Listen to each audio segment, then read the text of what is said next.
సీరియల్లో సినిమాలో నటించాలనుకుంటున్నారా? అయితే వెంటనే మా యాక్టింగ్ స్కూల్లో జాయిన్ అవ్వండి. నమస్తే రమ్మగారు. నమస్తే జయ. రమ్మగారు ఏదన్నా మంచి స్టోరీ చెప్పుకుంది. దయ్యాల కథ చెప్తామా? సూపర్. నీకు ఇష్టం. పూర్వం అట యోగానందుడని ఒక గొప్ప గురువు గారు ఉండేవారు. ఆయన యోగ విద్యలో చాలా ఆరితేరినవాడు. చాలా చిత్రమైన మంత్రాలు అవి కూడా చెప్పేవారట. ఒక ఏడాది పాటు పరీక్షించి వాళ్ళన్ని పరీక్షలకి నిలబడితే అప్పుడు యోగ విద్య నేర్పించేవాడు. ఆయన దగ్గర శిష్యులుగా ఉండేవాళ్ళు. అనేక స్థల దేవతల్ని స్వాధీనం చేసుకోవటం నేర్చుకునేవాళ్ళట. పిశాచాలని వశీకరణ చేయటం, వాళ్ళని దగ్గరికి తీసుకోవటం, బ్రహ్మరాక్షసుల్ని సరిచేయటం, అట్లాంటి విద్యలన్నీ నేర్పించేవారు. యోగంలో అసలు అద్వితీయమైన వాడనమాట. ఎక్కడెక్కడెక్కడ శిష్యులు వచ్చేవాళ్ళు. ఒక సంవత్సరం పాటు ఉంచుకుని ఎవడు గట్టివాడైతే వాడికి విద్య నేర్పించడం, లేకపోతే వెళ్ళిపో బాబు అని ఇంటికి పంపించేసి. అయితే ఒకసారి ధీరసింహుడు అనే ఒక క్షత్రియ యువకుడు ఈయన ఆశ్రమానికి వచ్చాడు. అన్ని పరీక్షలకి నిలబడ్డాడు. ఏడాది పాటు ఉన్నాడు. సంవత్సరం చివరికి వచ్చేసింది, ఇంచుమించుగా అయిపోవస్తుంది. అప్పుడు ఏమైందట, ఈయన శిష్యగణంతో కలిసి దండకారణ్యానికి వెళ్ళాడు. అక్కడ ఒక పెద్ద పర్ణశాల ఉంది, ఒక నదీ తీరంలో. ఈయనకి ఇంతకుముందు అప్పుడప్పుడు వెళ్తూ ఉండేవాళ్ళు. శిష్యగణాన్ని అందరినీ వేసుకుని ఈ ధీరసింహుడు కూడా వాళ్ళతో పాటు పోయాడు. అక్కడ ఉన్నాడు. ఉన్నప్పుడు ఆయన ఏం చెప్పాట, ముందు రోజు సాయంత్రం చేరారు అక్కడికి. పాఠశాల పర్ణశాల అంతా శుభ్రం చేసుకున్నారు.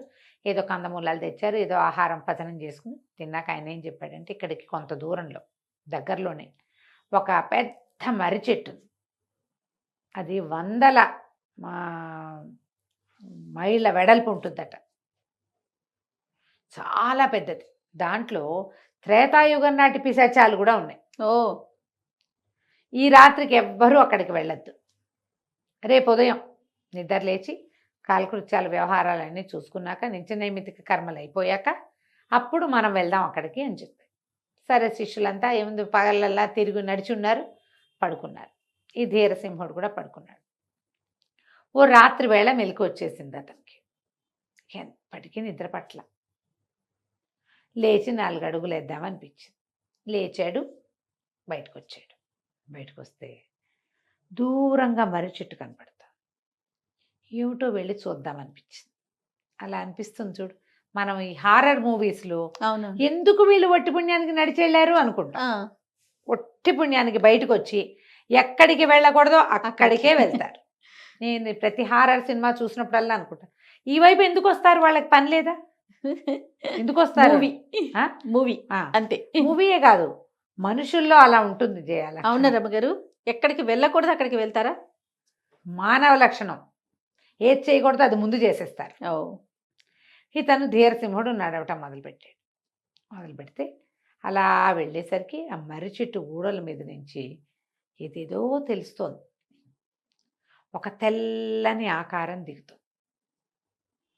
ఒక ఉరుము లాంటి గొంతు దాంది. ఎవరు నువ్వు అన్నాడు.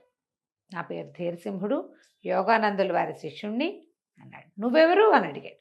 నా పేరు అనుకంపనుడు.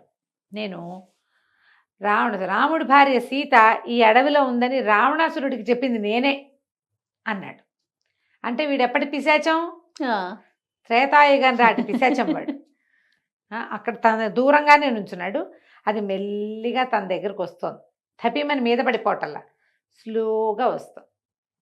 వస్తుంటే, అబ్బో అప్పటి నుంచి ఉన్నావా అంటే, అప్పటి నుంచి లేను, నన్ను నరకంలో పెట్టారు, ఆ నరకంలోనే ఉంటూ ఉంటా. ఓహో. అప్పుడప్పుడు వాళ్ళు వదిలేసినప్పుడు ఇక్కడికి వస్తా. ఇది నా పాత ప్రాంతం కాబట్టి.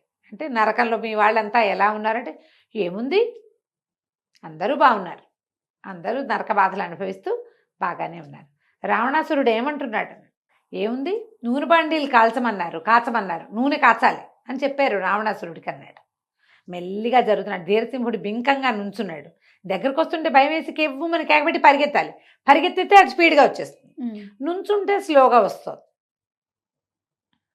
నూనె బాండీలు కాచడానికి ఏముంది, నూనె బాండీలు కాచలేక అరుస్తున్నాడు అన్నాడు. నూనె బాండీలు కాచడానికి ఏముంది అంటే, కాదు, నూనె బాండీలు కాల్చడానికి దాని కింద కాలుతోంది రావణుడే. ఓహో. నూనె బాండీలు పైనుండి కింద రావణాసురుడినే కాలుస్తున్నారు, మరి బాధగా ఉండదు? మరి కుంభకర్ణుడో అని అడిగాడు ఈ అబ్బాయి. ధీరసింహుడు అడిగితే, ఏముంది కుంభకర్ణుడు, మామూలుగా లేదు వాడి సంగతి. రంకెలు పెడుతున్నాడు. చీలమండల దాకా నిప్పు పెట్టారు. ఓహో. అనేసరికల్ చీలమండలు కాలితేనే అరుస్తున్నాడా అంటే అవును, మరి ఏం చేస్తాడు, తిరగేసి కట్టారు. చీలమండల పైన మనిషి కింద ఉన్నాయి, కిందంతా కాలిపోయి చీలమండల దాకా మంట. దాంతో మండిపోతుంది. అరిచరిచి రంకెలు పెట్టి నానా గందరగోళము చేస్తున్నాడు. ఆ, అండి దగ్గరకు వస్తుంటే సరే ఎట్టా కేకలు పెడుతున్నాడు అని అడిగాడు. ఎంత పెద్ద అరుపో తెలుసా అది అన్నాడు అనుకంపనుడు.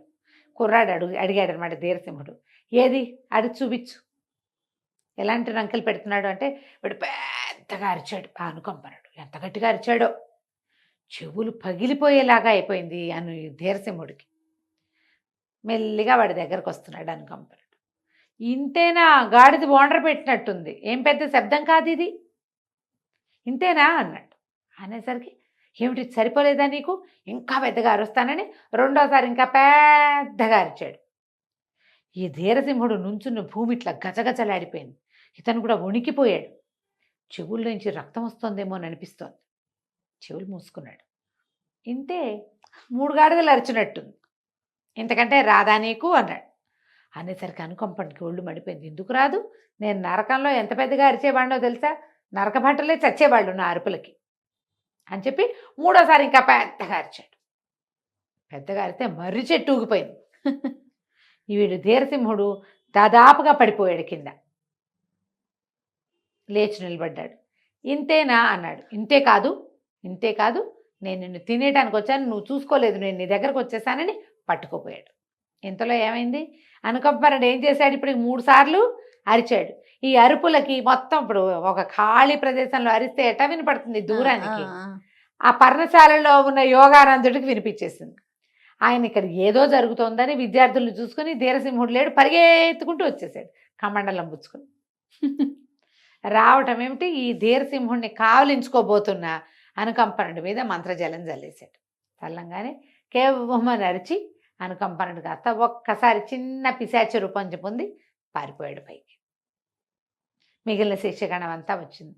ఇదేమిట్రా నాయన ఇట్లా వచ్చావు అంటే, తోచకొచ్చాను గురుదేవా, భయమేసింది కానీ భయపడలేదు.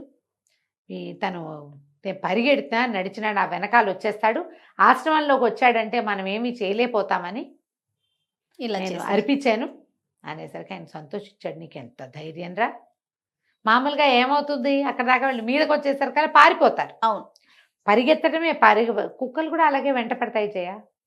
నుంచున్నవాడి వెనకాల పడదు కుక్క, విసురున కదిలారంటే స్పీడ్ వచ్చేస్తుంది దానికి. పరిగెడితే వెంట పడుతుంది.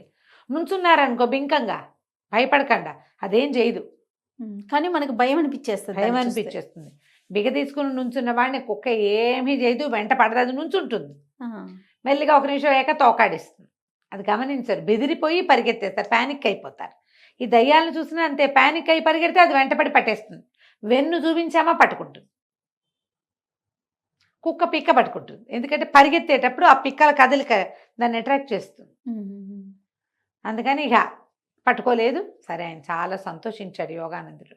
నీలాంటి సాహసికి ఇలాంటి విద్యలు కావాలి తప్పకుండా అని చెప్పి ఆ ధీరసింహుడి పేరు మార్చేసి ధీరానందుడు అని పెట్టి వాడికి ఎన్నో రకాల మంత్ర విద్యలు నేర్పించాడు. ఈ బ్రహ్మరాక్షసులను వదలగొట్టే విద్య కరతలామలకంగా నేర్చుకున్నాడు. ఆ తర్వాత ఆ ప్రాంతంలో అసలు ఆ త్రేతాయుగపు నాటి పిశాచాలు ఏవీ లేకుండా చేసేసాడు. దండకారణ్యం అంతా ఖాళీ చేసేశారు వాళ్ళిద్దరు కలిసి. కథ కంచికి మనం ఇంటికి. బాగుంది రమ్మగారు దెయ్యం కదా. నమస్తే అండి. నమస్తే.